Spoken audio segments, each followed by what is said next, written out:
Okay, I'm making this for the second time. I guess we'll go over the Blender part again.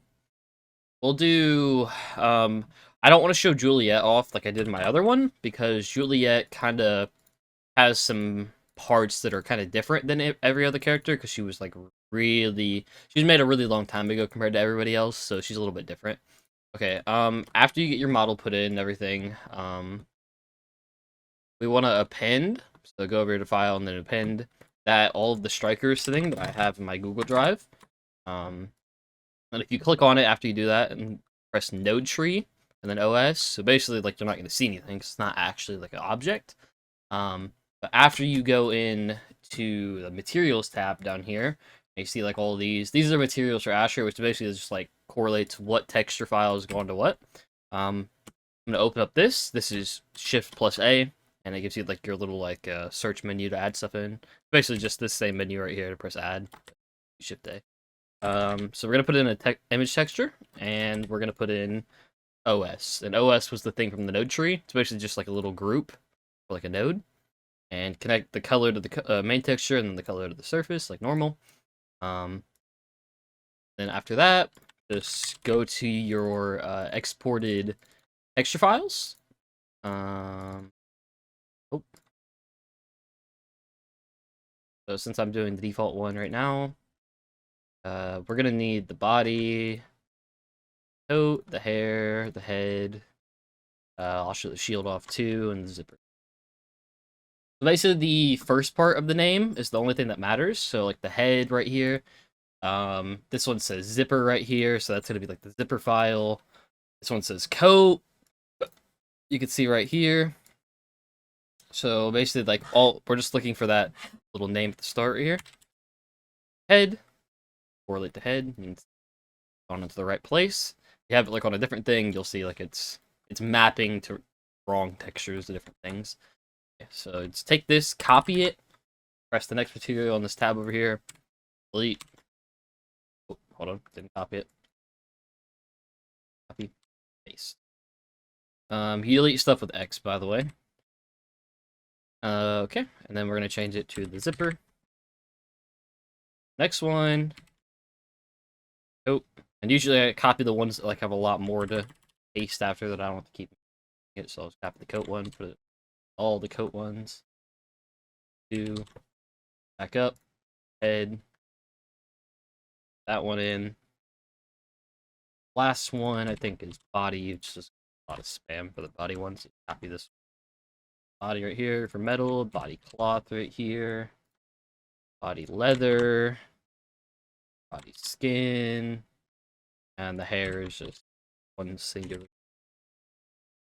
You can see it's mapped out correctly. Now, when you get in, I forgot to say this earlier. Okay, so you can either hold or hold Z, and basically these are like your different like rendering things. Solid just like it makes everything kind of like the same color, and you kind of see like the geometry a little bit. Stay on material preview. We're gonna be previewing our texture. We should just be that. Something to keep in mind is as soon as you get in, I probably should have showed this immediately. Go over to this small little like TV looking icon or camera icon. It's called the render tab. Press that, and at the very bottom right here on color management, press standard. Do keep in mind I am on 3.6 LTS, so if you're on a different version of Blender, it could be in a different place in the future.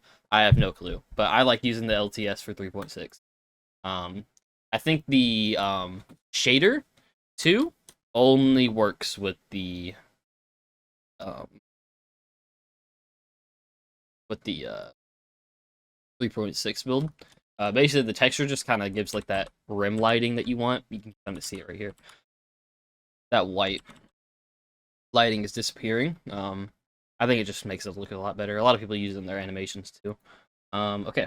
Other than that, just make sure that's on standard for the view transform and not filmic.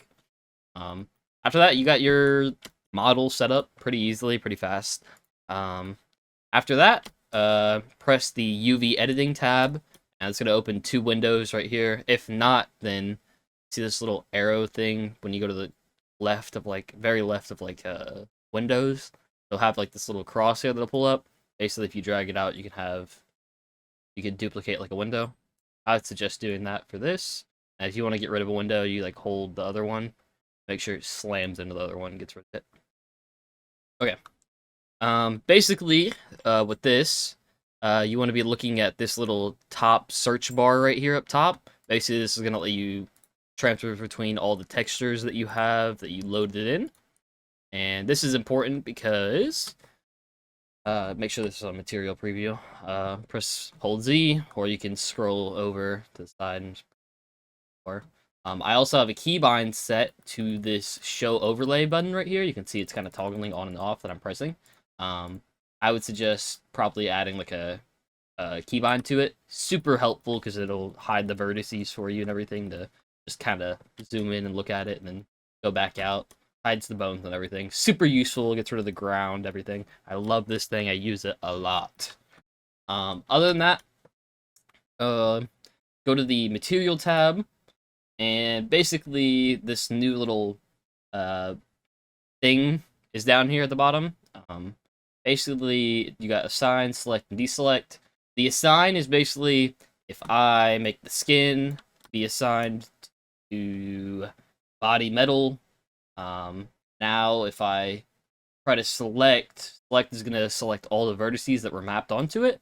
And you can see how this part was added, but it's part of the skin, so you don't really want that on the metal material. That's how they kind of like map different things. Like that's when we were like pasting stuff, like skin, metal, cloth, all that, leather. So if you accidentally assign something, it's not the end of the world, but it'll be kind of annoying. So Control Z to get rid of it. But basically, you can use this by telling what is assigned to what. So if you're gonna look at something with the head, make sure you're over here on the side and click the head preview like a image. And after you do that, you can click one of the materials that says like head details, for example. So this is probably going to be like the eye and whatnot. You press select, and you can see where it's mapped on. This is helpful because like you can tell this is probably the iris or like eye right here. And then you got like probably that red bit is let's see. Down here, you can see right here. Their shapes kind of line up. Like you can kind of tell this one's the eyebrow right here too. You see how it just lines up perfectly. This one's probably like for the other eyebrow or something hidden. A lot of these pieces are just weird. This is probably like the inside of the eye, like right over here. That back part. And you probably got like the. You can tell this is like the eyelash right here. That's about it for that. That's just like the head. But if you go down to like, let's say we wanted to check like all the, I guess skin, where it's located at. Go over there to the body, and then go over here and also select the body.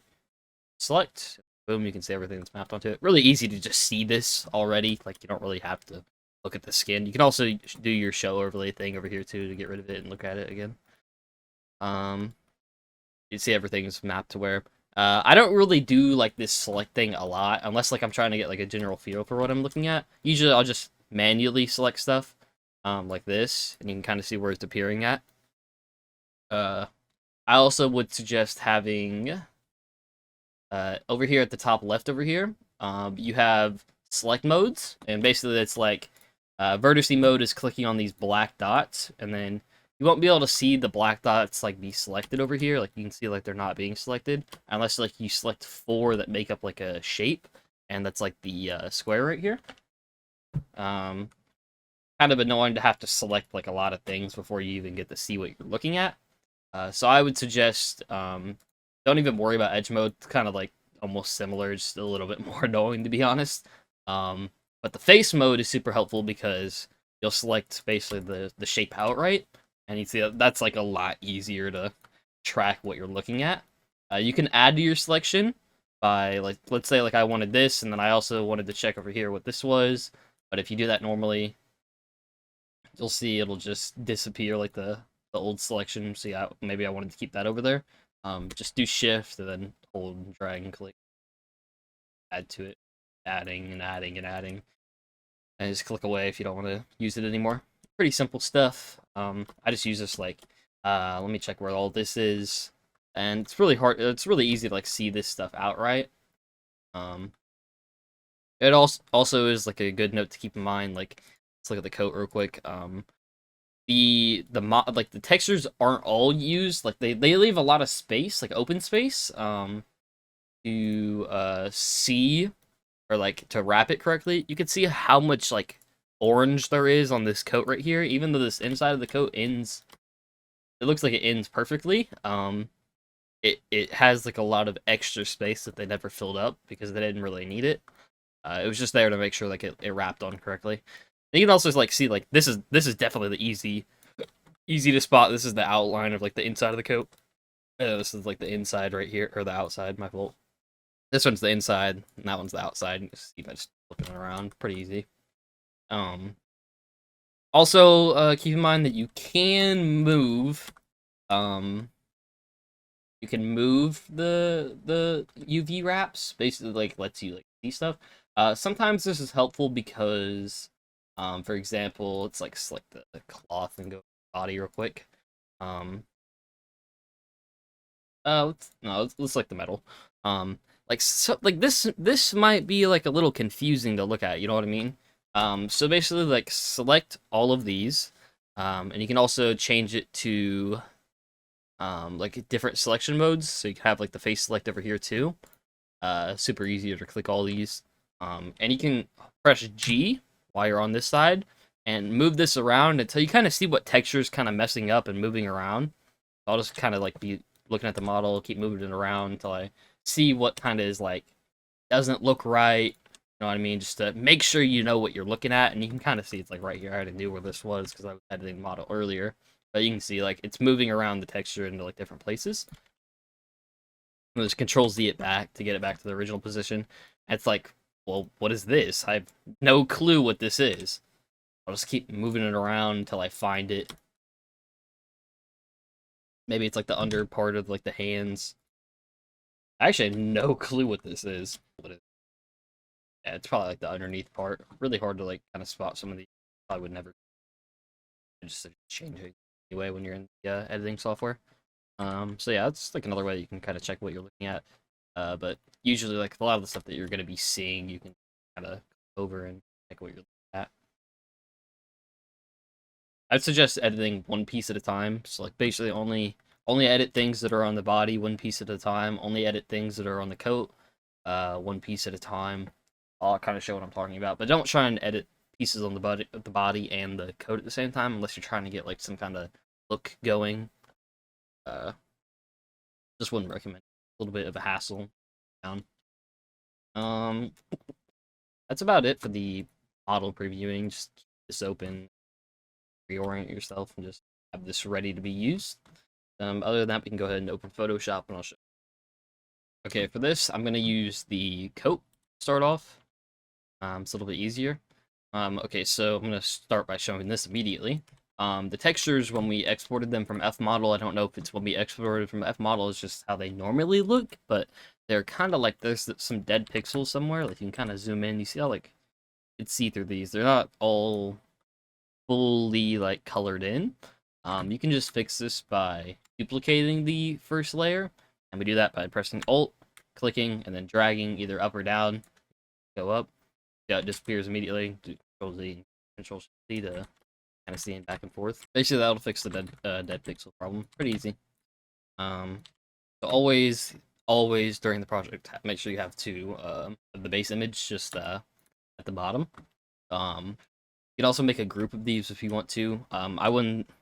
I don't do it, but you can just click two of these. So either, okay, so for example, if we have three right here, and you only wanted first layer and then third layer selected, you can do Control, click, and then I'll only select those two. If you want to click all the way through, then do Shift click, and it'll get every layer in between that one and the one that you clicked. So Shift click, other one's Control click. Okay, so after you select both the layers that you want to put in a group, do Control plus G, and it'll put it like in this little section. So let's say we can just call this base image, open it up, and make sure you just grab it. If you ever want to not be able to grab stuff that's on top of another, then just lock the layer, grab the one below it. Moving the one below it, just can't see it because the other one's on top of it. You see, I can wrap in the one below it. Yeah. Well, other than that, I guess we can start on a pretty simple one. Okay, I'm gonna go over what tools we're gonna be using. We're gonna be using the wand tool, which is bound to W. We're gonna be using the pen tool, which is bound to P. We're gonna be using the move tool, which is V, which is probably what you're gonna be selected on normally. We're going to be using the hand tool, which is bound to either H, but I would suggest just on any other tool, if you just want to be able to quickly move, hold the spacebar down, and then your hand tool will appear, and just keep holding it while you're clicking around, and as soon as you let go of spacebar, it'll bring you back to your old tool. Pretty simple. And I'm going to be using the zoom tool a lot. You can either use the zoom tool itself with Z. I like doing that because you can kind of zoom into specific places really easily, and then just combine it with hand around. Or you could just control plus, use control plus or control minus or track, whatever you want to call it, zoom in and out. Pretty annoying, to be honest, because you can see like it slows down the closer you get. I don't really like choppy, I'd say. Way easier to do this and just zoom in. But those are the things you'll be using. With the wand tool, we're going to be, there's 3 different types of wand tools, but they're all on the same binded key. They're all bound to W, but you cycle through them by pressing Shift and then plus W. So Shift W, and then you'll see it'll start cycling through different little things, but you're selected on the same things here. So if we could press Shift W, then it'll keep cycling all these. Pretty simple. Or you can just go over here and just hold it down and then click, and you can see like all 3 of these will appear. But I would suggest just Shift. Pretty easy. Okay, it's a lot different of a time frame. I had to do a lot of stuff. Okay, so I'm pretty sure that we were just talking about cycling through tools. So the 3 different tools, you got the brush wand tool, the regular wand tool. I don't know. You get the regular wand tool right here, and then you have this kind of lasso kind of looking one. Ones that I use the most are the brush one and this kind of like eraser looking one. Reason being is that this one just kind of works pretty good.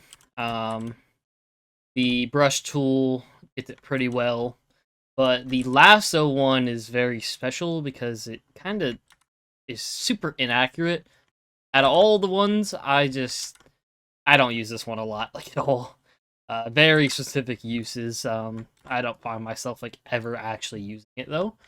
So just kind of ignore that one. Only cycle through, like, the quick selection and the magic wand tool right here. Pretty simple. I'll explain both of these real quick. The brush tool, this kind of circular one, it'll probably look like this, somewhere close to, like, this size. You can either change the size up here. See, keep the hardness at 100, and don't mess with the spacing or whatever. You aren't really. Keep the roundness at 100. Yep. So you can scale this up and down by holding Alt and then right-clicking, dragging right or left. Make sure you're holding right-click. Dragging right makes it bigger. Going left makes it smaller. Pretty simple concept. I usually do this if I'm trying to select this entire coat piece right here, I usually scale it up to like about its bounds, like here. See how it selects it all. Compared to if I did it to something like that, you see how like it's not getting everything. So just scale it up. Get to select everything in one bit right there. Super easy. The wand tool right here. This one is like more when I'm I don't usually like if I'm selecting all of this right here. I don't really use the wand tool for that. I usually start with the brush tool. Reason being, this will get all of this. So let's select all this, and then I usually use the wand tool to go in and clean up. As you can see right here, like get all these small pieces, because doing it with the brush kind of selection tools, it's good, but sometimes it won't get the right pixels I'm looking for, or it'll go outside of the bounds. And I guess that's like, I guess that's where I can come in with the section about like, so let's say like when I got my selection here, I accidentally clicked this like gray area right here, and grabbed this, and it's like, damn, I really didn't want that. You can get rid of this by either coming up here and pressing the like deselect like brush part of it. But what I would say to do is just go and hold Alt, and if you hold Alt while you're on the tool, you can see how it goes from a plus to a minus sign. And you can see how they're changing right here from like pressing the key. Pretty simple. So if you're holding it, let's click across.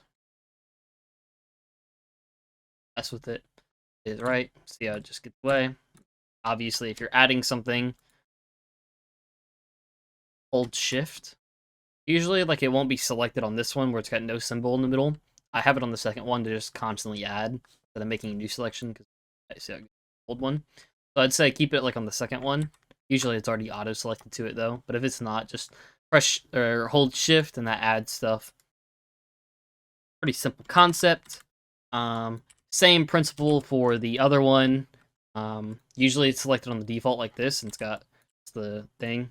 So it's for getting the old selection.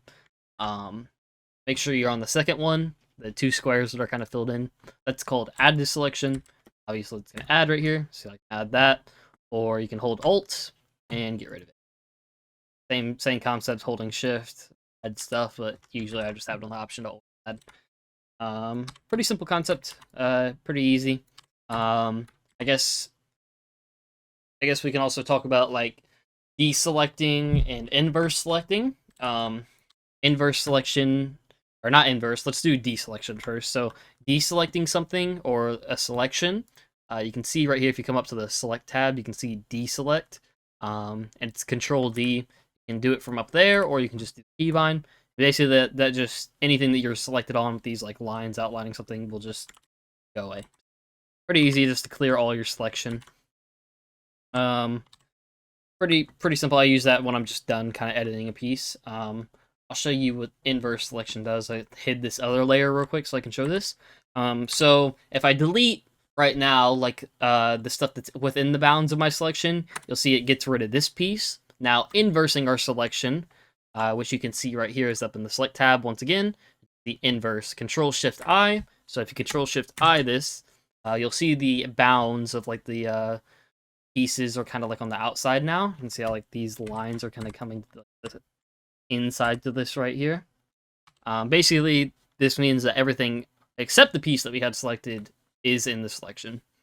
And you can see what that means. That means basically it's going to get rid of everything that isn't the piece that we had selected. So inversing does that.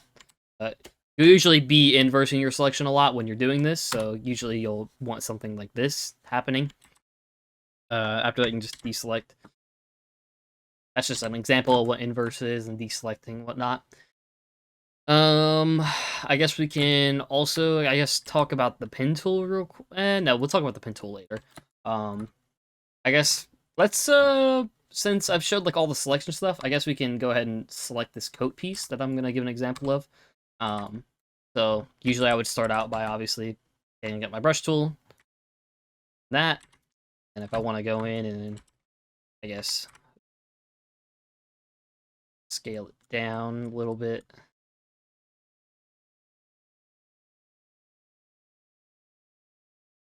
It's fixed up.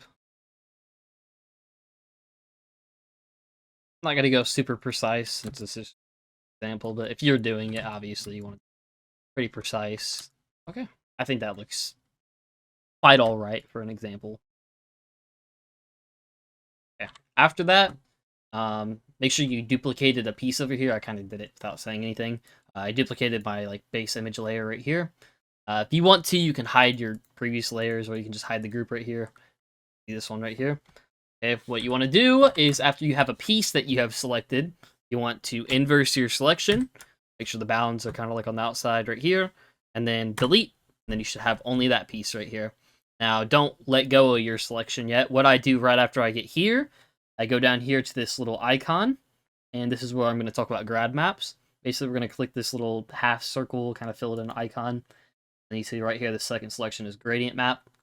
Like that. Boom. Kind of looks like that. It'll add like a layer above it right here. Right now, if you unhide your layer, it'll look like this. This isn't right, because basically what happened was we added the gradient map when we had the selection inversed. And basically, we just want to re-inverse the gradient map. You can see over here, everything on this little layer thing that we can see right here, the piece that we have is blackened out, and everything else is white. So whatever's white within that layer means that it's being affected. Whatever's black means that it's not being affected. We want it to affect the black piece right now and not any of the white, because obviously we only want to edit this coat piece that we got going here. Basically, what you got to do to fix this, I do this every single time. Just click this layer right here. You can see you can click between these two. Click the mask layer, and then just press Control I, and it'll inverse that. Not Control Shift I, it's Control I. Just keep that in mind. And you'll see it just is only affecting this one right now. Pretty easy. Your color may look different than mine because I was kind of editing one earlier, and it saves like the colors that you put into it before. You can change the colors by clicking not the mask layer right here that you see, but the gradient kind of bit right here. Then going over here and just like gradient pops up.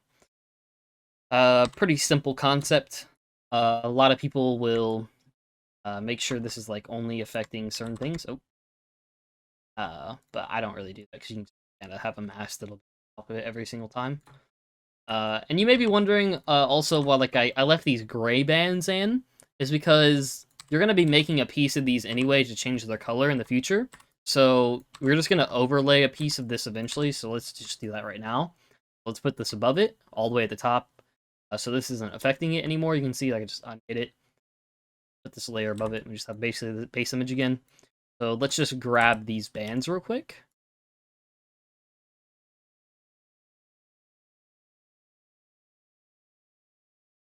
Just combine the usage of these tools and easy.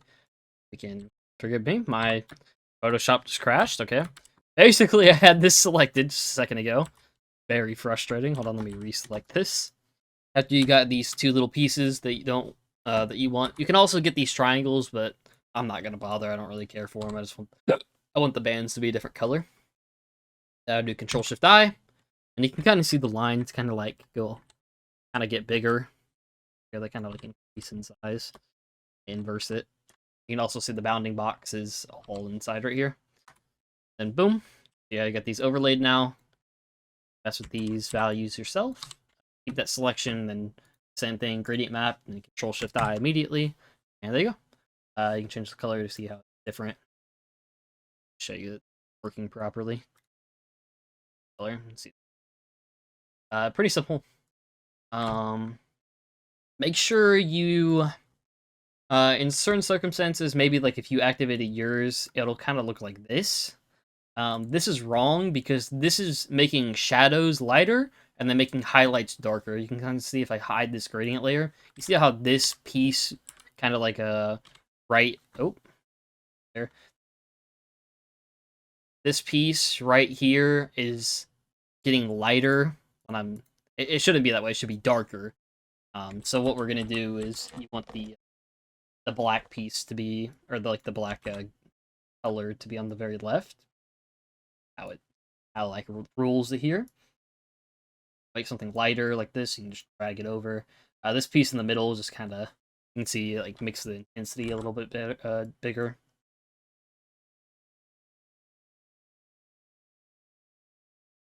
This for now. More closely. Looks fine. Maybe if you wanted to go like a bit lighter, I did. Also like change the color of the highlights to kind of match the colors a little bit better, like this.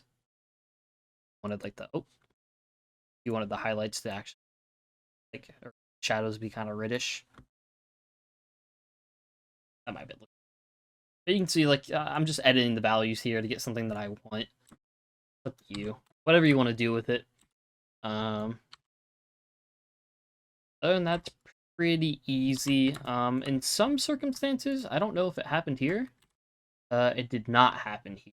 Oh, wait, no, it did. Okay, so, basically how I just did that was, I held Alt, and then I clicked on the, like, black and white mask right here. Basically, that will just show you the mask specifically. Now, in some circumstances, the mask, like, when it does the mask, when you do the gradient map, isn't perfect. And we can solve, like, you can color on the mask, because it's just black and white. So my brushes are now just black and white over here when I'm on the mask. There's, like, no other color's gonna do anything here, it's just gonna be a shade. So just keep it white and black. You can switch between your colors by using this little arrow icon right here. So, pretty sure there's a keybind for it, but actually I don't even know that. So. Basically, you can see like how this right here didn't get fully put into the mask. You might be able to even see it right here. You can kind of see it, or you can see it up here. May not be perfect. You can kind of like see how it's colored in. Sure. It's just if you want to be a perfectionist. I am. You can also see that it made like this little outline part of it. This happens a lot, and I don't know a fix to this. But it's pretty easy to solve, to be honest.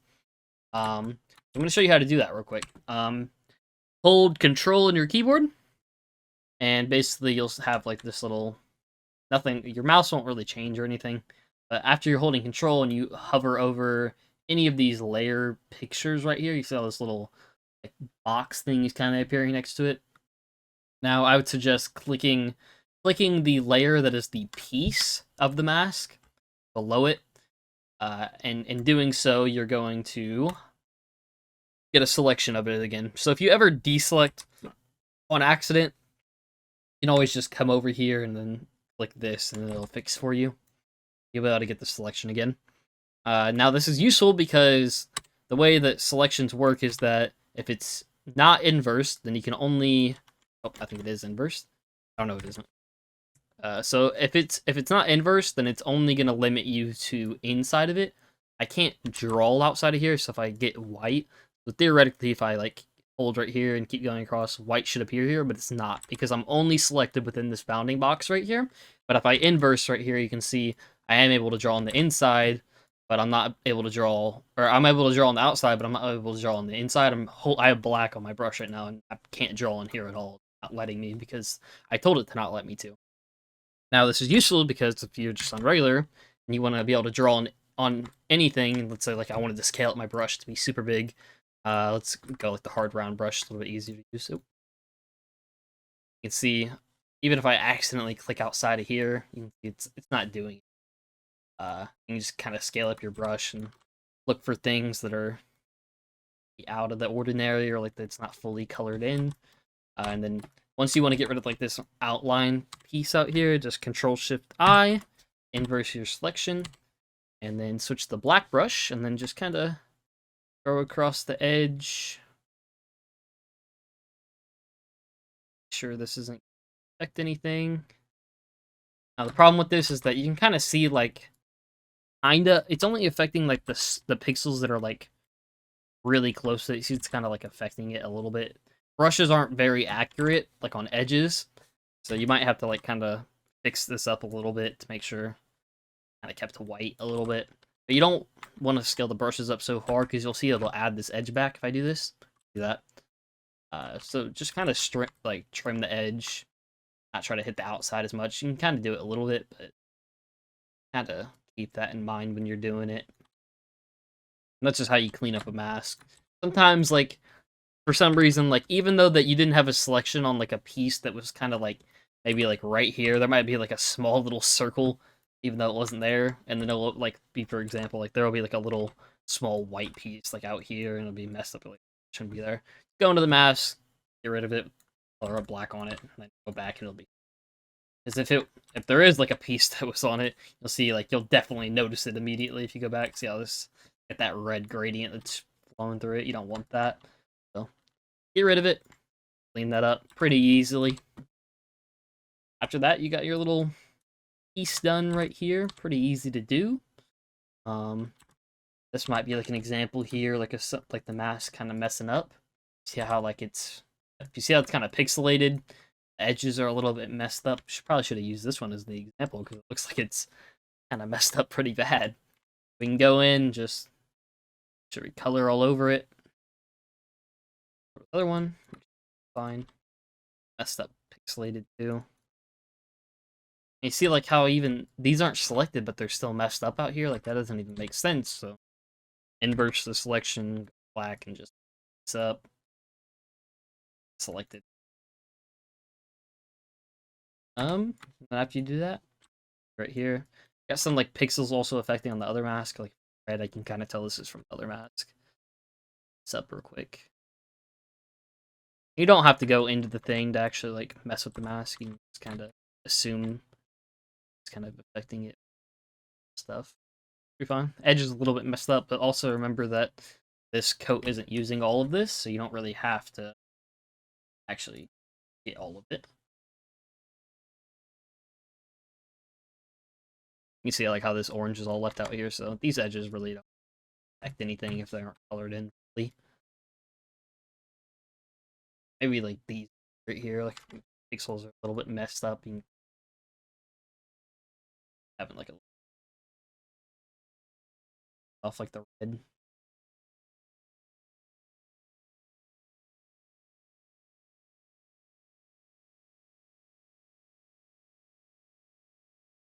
Like that. Now white's a little bit tricky because it's really hard to make.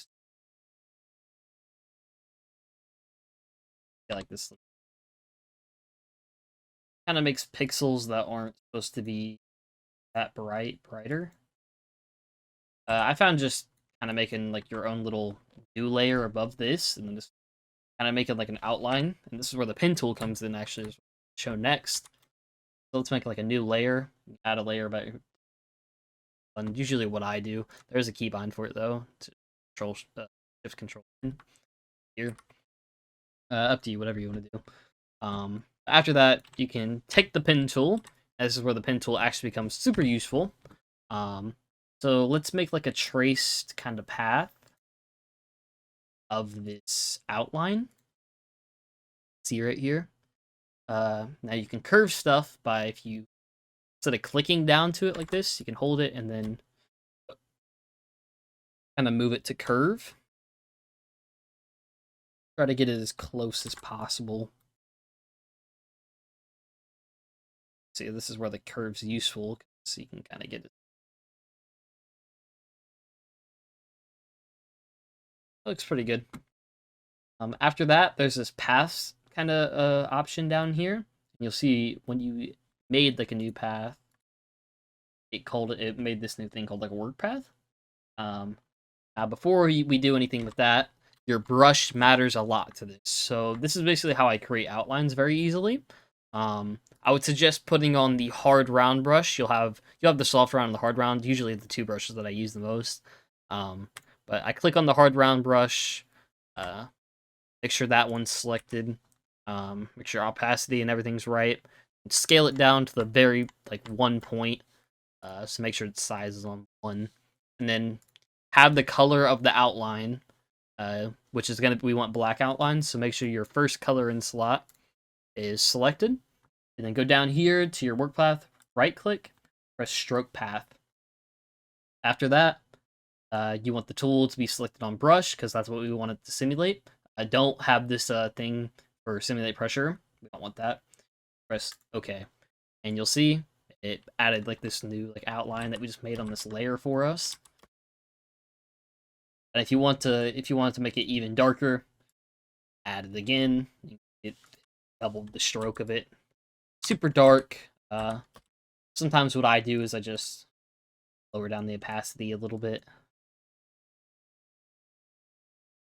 That looks pretty decent. Like I think these are like a little bit messed up. You can draw on it yourself if you want to.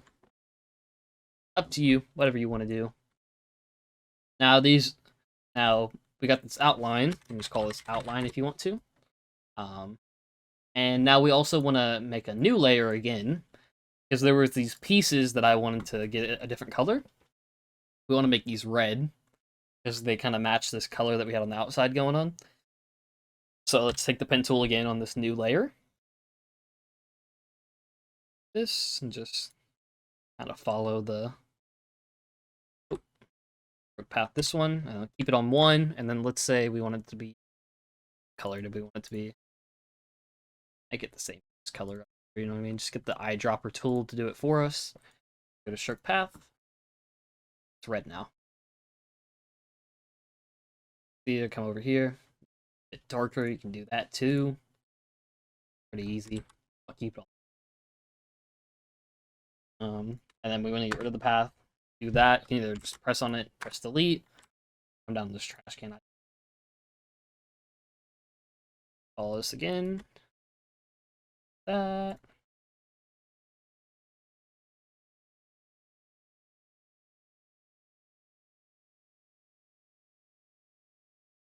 And see, sometimes if you have to delete it, just click it and then delete it again. Make sure it goes away.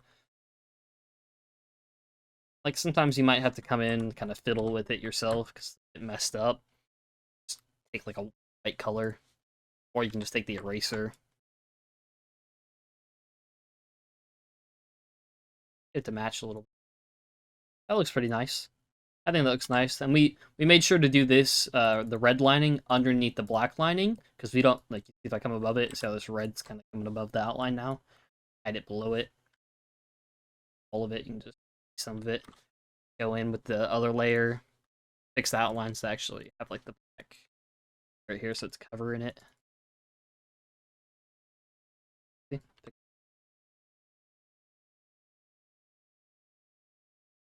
Now you made outlines and you got the lining that you wanted. You can't really select the pieces right here with, like, spawn tool. It's, like, very hard. Select it. You're gonna have to painstakingly do this. Better to just simulate and do it yourself by drawing or something. But pen tool's very nice for, like, a small lining like this. But basically, after I do something like this, since I remember this is the piece and then all this stuff affects this, I'll call this, like, the strap inside of the coat. Whatever naming works for you, and then I'll call this, like, the inside the coat right here. And let's say, like, my next piece that I want to do, bring it up to the top. I want to get, like, the outside of the coat right here. Get my piece, I edit it and everything. Gradient map going, inverse it, whatnot. And I'll call this, like, outside of the coat. And you'll keep doing that eventually until, like, you have, like, all your pieces kind of looking somewhere, something close to this. See, I got the inside of the coat right here. I also have, like, other stuff inside of it right here. Like, maybe I should make a strap. Have groups inside of groups so you kind of can organize everything correctly. Then after you get, let's say, like, I would say, after, like, I get, like, little piece that I want to get done, I would go up here and then I would save a copy, for example, and then I think I made, like, a new folder for this anyway. We'll call this, like, a test coat 1. Save it, like, as a PNG right here. Go back to the shading tab, and then let's find, like, all the coat stuff that's using the coat PNG, and then we'll switch it over to the red one that we had going. This one right here. And you're like, oh yeah, I actually do like the red that I got here, or you want to go back and fix it, you can kind of see it's a little bit messed up. Oh, I forgot to... Oh, I only have it on one side. You can see it's messed up over there on that side, but it's good over here. Kind of looks the same as the other one. See, Control-Shift-S to check both of them, or Control-Shift-C both of them. They look pretty similar. Maybe like a little white bit get clean. Yeah, but that's, you just keep repeating that process for each piece. Then eventually in the future, you only got to do this one time, because let's say, like, I wanted to change this to be, I don't know, I eventually come back and it's like, man, I want to make, like, a dark version of this skin. I can duplicate this gradient layer, change up the colors to whatever I want it to be, because I already got this going. Say, like, I want to make, like, a whole new color scheme that's based around this kind of color and get this going. And then you can save this, like, as a copy and be like, this will be, like, my new skin. It'll be, like, the Angel Asher skin, or, like, the Gold Asher. Up to you. And then just go from there and just keep making new ones, and you only have to do this one time. After you do it for one time, and you ever want to make another default skin for Asher again, you can do it. Pretty simple. And if you're ever, like, making a new skin, you get, like, the model set up the same exact way. Pretty simple. I actually think this process is relatively fun, simple to do. The only, like, frustrating part is just getting the piece done, bring it in here. It's like, man, I really didn't like that color, and I want to keep you just gotta trial and error until you find something that you like and some combo you got going. And eventually you'll get to something that's kind of close to this one right here. And find it. You'll have something close to like this. This isn't this. Well, it needs a lot of work. But I'll probably change up the blue and whatnot. But yeah, pretty easy.